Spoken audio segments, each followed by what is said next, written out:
Initialement, j'avais envie de proposer une vidéo qui faisait suite à la vidéo précédente sur l'astrologie, à savoir la présentation des planètes, des signes, des maisons, et j'avais envie de faire une vidéo pour chacune des planètes, chacun des signes et chacune des maisons.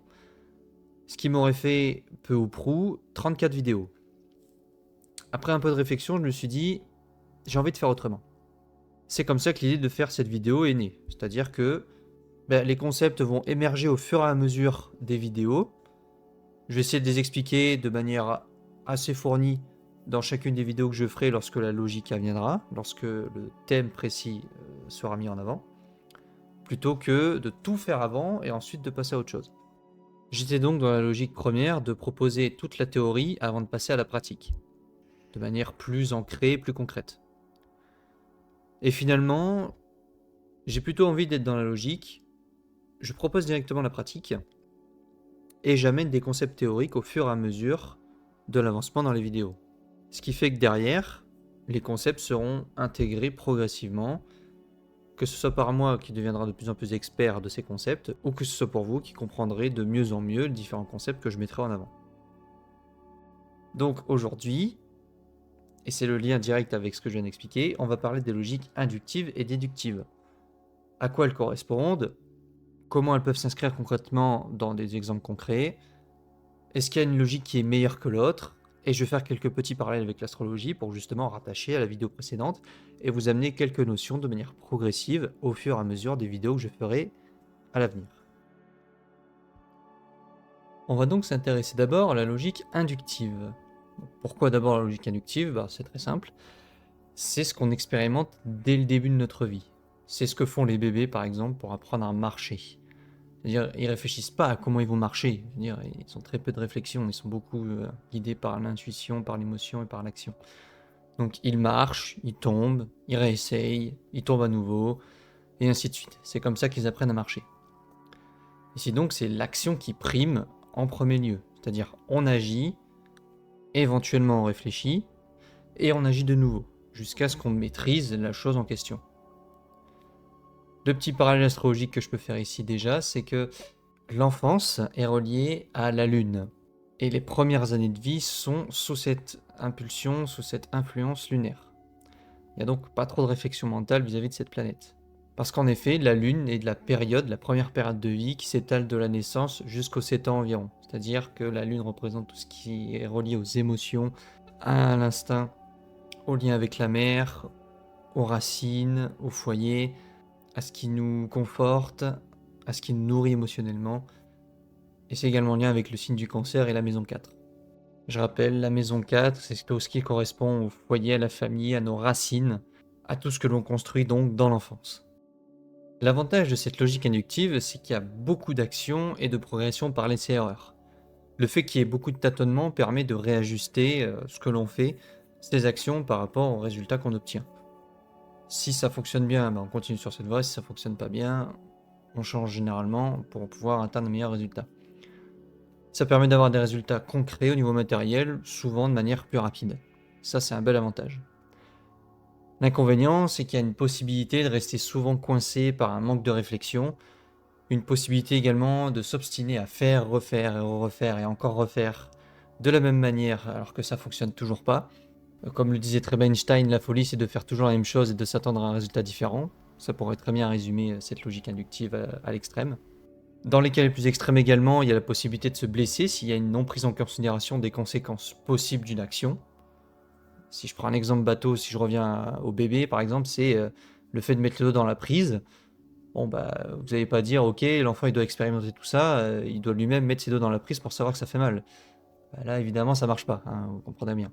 Et un autre défaut de cette logique inductive, c'est que ça peut être un peu plus superflu également au niveau des résultats. Comme les gens se mettent en action beaucoup plus rapidement, ils peuvent se contenter de faire un minimum et de faire plutôt vite pour que ce soit fait, plutôt que ce soit qualitatif. Pour terminer sur cette logique inductive, je peux également faire un lien avec le MBTI, je vous renvoie vers la vidéo concernée. C'est généralement toutes les personnes de type P, perception, qui priorisent l'action à la planification. On passe maintenant à la logique déductive. Pourquoi logique déductive vient après pour moi la logique inductive? Parce que c'est généralement ce qu'on apprend à l'école. C'est-à-dire qu'on va d'abord apprendre des connaissances. Alors on apprend, on perfectionne la chose, on devient expert de plus en plus du domaine, normalement. Et ensuite on réinvestit sur des cas plus concrets. C'est donc, comme je le disais, d'abord une accumulation de connaissances, donc beaucoup de réflexion, et ensuite un passage à l'action. Si je fais le lien avec l'astrologie, c'est par exemple le fait d'être beaucoup plus guidé progressivement avec l'âge par le mental, au détriment de l'action peut-être momentanément. La planète qui régit l'intellect, c'est la planète Mercure, qui est en lien avec tout ce qui est échange, communication, réflexion, pensée, parole, les va et les viens, les petits déplacements et ainsi de suite. Et c'est souvent la période qui constitue la phase préadolescente et adolescente, c'est-à-dire la période qui s'étend environ de 7 ans à 14 ans. Ça peut être un peu avant, ça peut être un peu après. En termes de signe astrologique, c'est relié également au signe des Gémeaux ou de la Vierge, et à la maison 3. La maison 3 correspond à tout ce qui est le savoir élémentaire, c'est-à-dire école primaire et secondaire. C'est tout ce que l'on va apprendre, donc, de la maternelle jusqu'à la fin du lycée, enfin collège, lycée environ. C'est donc tous les savoirs fondamentaux, savoir lire, écrire, compter, constituer ses premières bases, ses premières connaissances qui vont nous être utiles normalement au quotidien. L'avantage de cette logique déductive, c'est que ça permet donc de réfléchir avant d'agir. Il y a donc moins de prise de risque inutile et donc moins de possibilités de se blesser par rapport à ce que l'on a vu dans la logique inductive précédemment.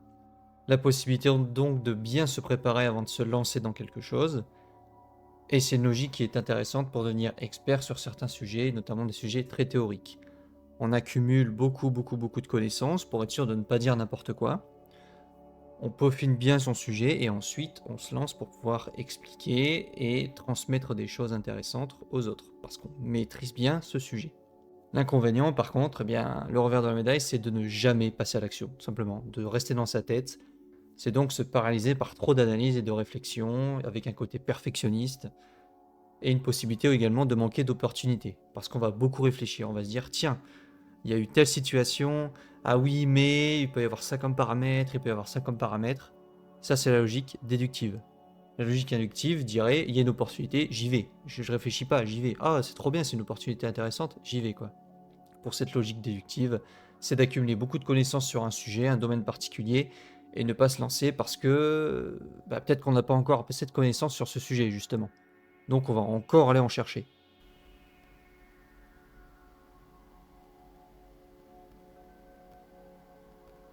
Pour terminer sur cette logique déductive, on peut faire un lien avec le MBTI. C'est généralement les personnes donc de type J, jugement, qui priorisent la planification à l'action. C'est-à-dire, voilà, à telle heure il va y avoir ça, à tel moment il va y avoir ça, à tel instant il va y avoir ça, parce que j'ai telle chose à faire. Voilà, ça c'est la logique déductive. La logique inductive, ça va être, bon, je vais me lancer, puis on verra bien ce qui se passe et je réajusterai au besoin. Il y a plus d'adaptabilité dans le profil P que dans le profil J, par exemple. Alors maintenant qu'on a vu la théorie, on va maintenant passer à des exemples concrets, pratiques, pour que vous puissiez comprendre mieux à quoi ça correspond ces deux logiques. Le truc le plus classique que vous allez trouver en cherchant sur internet logique inductive et déductive, ça va être tout ce qui est pour les révisions, pour ce qui est de réviser. Parce que donc pour les révisions, c'est le plus simple, c'est que d'un côté, donc soit vous êtes en logique déductive, c'est-à-dire que vous apprenez à fond, et ensuite vous faites des exercices pour vous améliorer, et vous faites des petits allers-retours comme ça, avec les connaissances. Soit en logique inductive, vous prenez juste vite fait quelques connaissances, un tout petit peu, vous faites plein d'exos, genre, je sais pas, pour le bac, vous faites plein d'exos de bac, d'anal, quoi. Et après, vous allez chercher les connaissances qui vous manquent au fur et à mesure. Pour illustrer ça de la meilleure des manières, je vais prendre l'exemple avec l'apprentissage d'une langue. Première logique, vous apprenez pendant X temps avant d'aller dans le pays concerné la langue du pays, et ensuite vous allez au pays, comme ça vous avez une belle base pour pouvoir discuter avec les habitants de ce pays. Logique déductive. La logique inductive, c'est l'inverse, c'est-à-dire que vous apprenez vite fait les bases, genre 2-3 mots pour dire de ne pas vous sentir trop perdu, et une fois que vous êtes sur place, c'est là que vous allez accumuler justement tout le vocabulaire, toutes les nuances, toutes les structures de phrases, et ainsi de suite. Si tant est que vous y restiez suffisamment longtemps pour pouvoir le faire. Deuxième exemple, ça va être par exemple quand vous achetez un nouveau meuble, un appareil électronique nouveau, et que vous ne savez pas trop vous en servir pour le coup, il y a deux possibilités de faire. Soit, logique déductive, vous allez prendre le mode d'emploi, vous allez le lire pour savoir concrètement comment il fonctionne, comprendre les risques de sécurité éventuels s'il y en a, comment le monter concrètement ce meuble, et ainsi de suite, et ensuite vous allez vous mettre à la pratique. Soit logique inductive, vous lisez pas le manuel et vous faites, vous dites bon allez, je vais tester comme ça, on verra bien comment ça va se dérouler, puis éventuellement je le consulte. Ou alors vous prenez juste les 3 bases vite fait en feuilletant rapidement et après vous vous lancez. Logique inductive, donc il y a cette logique d'aller tout de suite à l'action. Et enfin un dernier exemple, quand vous êtes amoureux de quelqu'un, quand vous voulez vous mettre en couple avec quelqu'un par exemple. 2 possibilités de faire. Première logique, logique déductive. Vous allez plusieurs fois rencontrer la personne, faire plusieurs dates, vous allez voir les red flags, les green flags, savoir si vous matchez bien au niveau de la personnalité, au niveau de vos envies, de vos perspectives d'avenir, etc. Et une fois que tout ce listing-là, il est validé, on va dire, eh bien là, vous vous lancez, vous dites, ok, là, je peux me mettre en couple éventuellement avec cette personne, donc je fais la demande. Logique déductive. Soit logique inductive, vous faites plus confiance à vos ressentis, c'est-à-dire vous dites, ok, ça fait que quelques semaines, je sais pas, qu'on se connaît, mais je sens un bon feeling, bah, je vais mettre en couple avec la personne pour savoir si ça peut matcher. Et éventuellement, on réajuste au besoin. Donc le maître mot, la logique déductive, c'est j'accumule toutes les connaissances, je pars de la théorie générale et ensuite je vais vers les faits.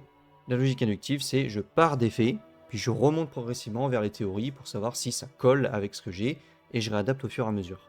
Dans les deux cas, il y a de la réadaptation, mais là, je trouve que la réadaptation est plus forte en logique inductive parce qu'elle est nécessaire qu'en logique déductive où il y a tout déjà qui est accumulé de base. Alors, au vu de tout ce que je viens d'expliquer, la question à se poser c'est pourquoi cette vidéo? Bah, comme je l'ai dit dans l'intro déjà, dans un premier temps, c'est que ça m'est venu comme ça. J'étais parti sur logique déductive, d'explication, des planètes, des machins, des signes, des maisons. Et finalement, j'ai changé d'avis et j'ai plus envie de fonctionner sur une logique inductive. Et sinon, pourquoi cette vidéo concrètement? Eh bien, c'est pour comprendre que l'évolution dans notre vie passe par la compréhension, l'expérimentation de ces deux logiques. Il n'y a pas une logique qui est meilleure que l'autre. Parfois, les opportunités, elles se créent parce qu'on passe à l'action sans trop y réfléchir. Logique inductive. Mais parfois, bah, pour construire des choses durablement dans le temps et récolter pleinement les fruits de ce que l'on propose, bien, il va falloir peut-être plus de temps de réflexion et plus de patience pour pouvoir accéder à ça. Logique plus déductive. Donc, est-ce qu'il y a une bonne méthode? Vous l'aurez compris, non, il n'y en a pas. C'est un bel équilibre entre les deux, en sachant que vous avez une prédominance pour une logique plutôt qu'une autre. Donc ça dépend d'un côté de votre tempérament, et de l'autre, ça dépend du thème concerné. Voilà, il se peut qu'il y ait un domaine de vie où vous soyez plus sur une logique inductive que déductive ou inversement. Ça dépend de votre moment de vie, ça dépend de la nécessité d'utiliser une manière plutôt qu'une autre pour parvenir à vos fins. Il y a plein de paramètres qui rentrent en compte. Maintenant, ce qui peut être intéressant de faire, c'est de suivre la logique inverse à votre zone de confort. Si par exemple vous avez l'habitude d'être beaucoup plus dans la réflexion que dans l'action, eh bien essayez de moins réfléchir et de plus agir, par exemple. Et inversement, si vous êtes plus dans beaucoup d'action et beaucoup moins de réflexion, eh bien essayez de réfléchir un tout petit peu plus avant d'agir pour voir un peu ce que ça peut donner.